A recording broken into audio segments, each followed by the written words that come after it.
Hello there, this is Eric from Finley Truck and RV, and I'll be doing a video walkthrough on 4142P, the 2021 Grand Design Momentum. Coming around here on the side, first compartment door here is going to be propane storage. There are tanks on each side of this camper. There is a selector valve on the other side that will determine which tank you're pulling off of. You just switch it to feed off whichever tank you want to use. Next compartment door here is going to be a storage compartment, and these do have magnetic latches on it that once you push the door open, it will stay up. You have a giant pass-through storage compartment inside of here. There is a central vacuum system inside of here. There are sweeper tools inside of the camper that you can plug into this port. And then there's an on switch down here on the bottom of this unit. Also inside there's a dustpan feature for this and ports to hook up the hose on the inside also. The previous owner had some wheel chocks we just kind of left in here.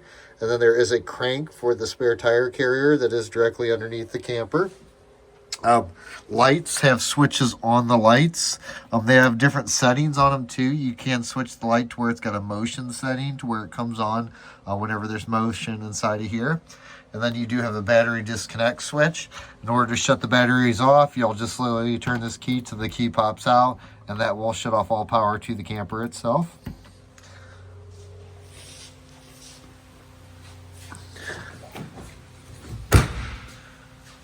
Moving down the side here, you have a couple 110 outlets on the outside here. These are ground fault outlets. They may not have reset buttons on them out here, but they are daisy chained to the resettable outlets throughout the camper. Directly below that is a spray port for an outdoor sprayer.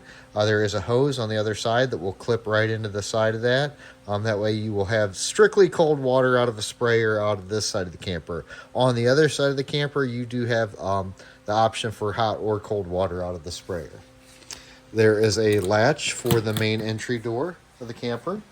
This camper is equipped with tip-in style steps. These steps will actually just flip into the entry doorway, and they do have adjustable feet at the very base of the steps for uneven terrain. You have a handle that will lift up and slide over the entry door. And on your entry door, you have two locks. One is going to be a deadbolt, one is going to be a latch lock. All locks on this camper are keyed the same, so you have one key for everything. You have multiple awnings in this camper. There's actually 4 power awnings, but this is your first awning here. Second awning, there's another one on the back corner, and then one on the very back of the camper itself. Moving down the side here, that would be the hole where once the slide out's in, if you want to lower your spare tire, that crank handle will go through that opening there to lower your spare tire. You have a couple outdoor speakers on the outside over here. And then if I flip open this lid, and there is a latch to hold that lid open, you do have a television outside of here. Moving down the side here, back here you have tip-in style steps. They'll the bottom one will fold in, the next one will fold in, then they'll roll underneath of the entry door. Same style locks on the entry door back here. You do have a little outdoor patio light that is controlled with switches just inside the entry door. You have directional air vents. If you're hauling something in the back of this camper, such as motorcycles or ATVs, and they get fumy, you could open up these vents to let fresh air in. There is one on each side. You're going to have one down low over here and one up high on the other side. Moving along to the back, you have your patio with the fence around it. That fence just kind of folds in, then each side swings in and overlaps each other, and then you can tip your gate in. Directly above that, there is a power awning. The switches for that are just inside the rear cargo hauler door. And then there's an LED light strip just below that power awning.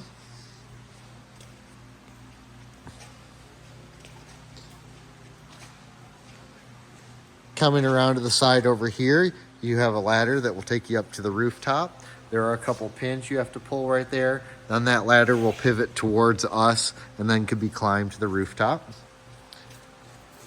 You have your fuel station. There is a little door here you'll open. There's a main on switch. Once that's turned on, you can pump fuel out of your fuel pump.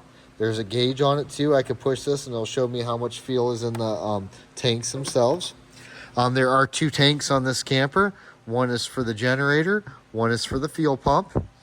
Both of those, they don't have much fuel in them currently right now. I think we have maybe 5 gallons in each, real close, but not a whole lot. We don't put a whole lot in just because some people don't use the fuel stations. You have a waste tank drain here down at the bottom. Previous owner has added some extra, valves that are easier to get to on the outside out here, but there are valves up top here. The white valve is going to be for fresh water, and then the other one is going to be for the black water tank in the back half of the camper for your toy hauler bathroom. Up there is going to be the other directional vent I was talking about. Over here, you do have a black tank flush system. This will rinse out the holding tank. In order to use that, you're going to hook a garden hose to this, induce water to the system, but also make sure you have your waste drains open so the water can flow out as you're rinsing it out. You don't want to overflow your tanks. Just in front of this tire here, you have another valve for the freshwater tank. This has a lot of freshwater holding tanks on it. So those are like big gate valves underneath that you pull that valve and water is going to come out real fast. I'll give you a brief showing of that. Again, sewer waste drain up there, and they did add another extra valve on the outside end. Coming around here, you have your first slide out over here. There is an exhaust vent up on the top up there. That is for over the stove top. Then you have access panels here for the refrigerator. One is to let air in, one's to let hot air out. Plus they also work as access for service. If there's ever an issue with your refrigerator, it could be looked at without having to remove the whole refrigerator. Next, you got your water heater up here. This is a gas and electric water heater. It is controlled from inside the camper. These haven't changed in many, many years. I did put a brand new anode rod in it. Better than that, this is all controlled from inside. And then directly below that is going to be your furnace, intake and exhaust. Anytime the furnace is running, that will be blowing out hot air. So you want to make sure you don't melt your cord or anything like that when the furnace is running. Directly below that is going to be the exhaust pipe for your generator. And then the red cord here, that is going to be your 50 amp shore cord. It is a brand new cord. This will actually turn to the left, pop straight out. You can coil it up to set in one of your compartments for storage. I did also add a 50 to 30 adapter, and you also get a 30 to 110 adapter in your starter kit we put in these. Just inside the next compartment door here, this is going to be your main water hookup. There is a spot for a water filter cartridge. There is no water filter cartridge in it currently. We just remove them. It is at your discretion to replace the filter.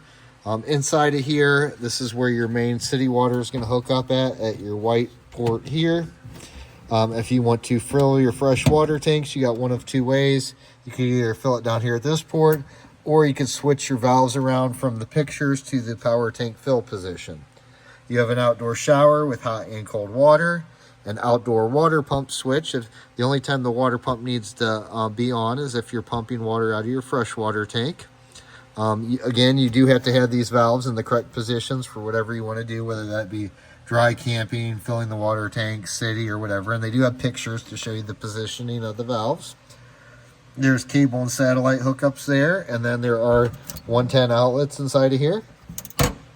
You have low point drains with the red and the blue drain valves down there. And then you have waste tank drain valves across the bottom. And then there is a tool in there for the water filter cartridge.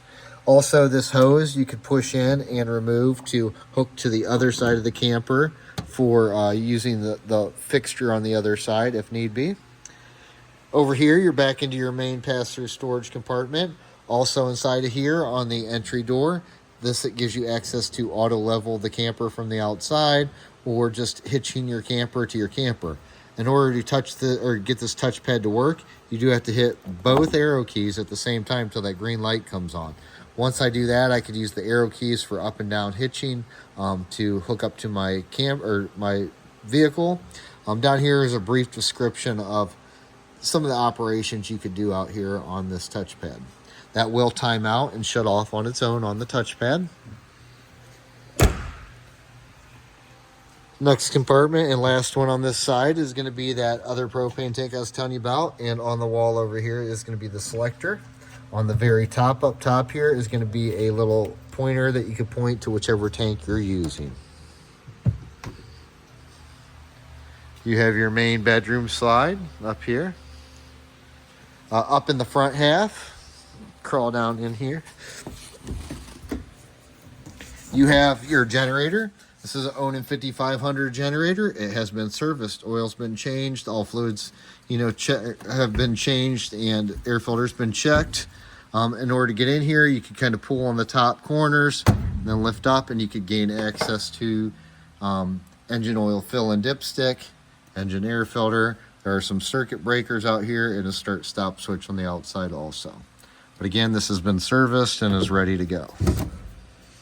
To go back on, you'll just set the lid onto the little edge there, give it a little shove, and it clips back into place. Inside here, you also have your battery storage. There is a brand new Deep Cycle Group 31 battery inside of there. We always put new batteries in our campers.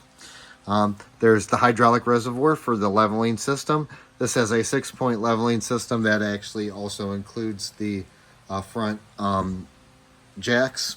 Also inside of here, there is a light at the very top. If you reach up there, there's a switch on the light itself. There is a latch on the door to hold the door open whenever you're inside there. To the left of that door, you have a switch. That is actually lights on the very front nose of the camper. You'll see them once you flip the switch and walk to the nose. You're going to see some lights, which I'll show you.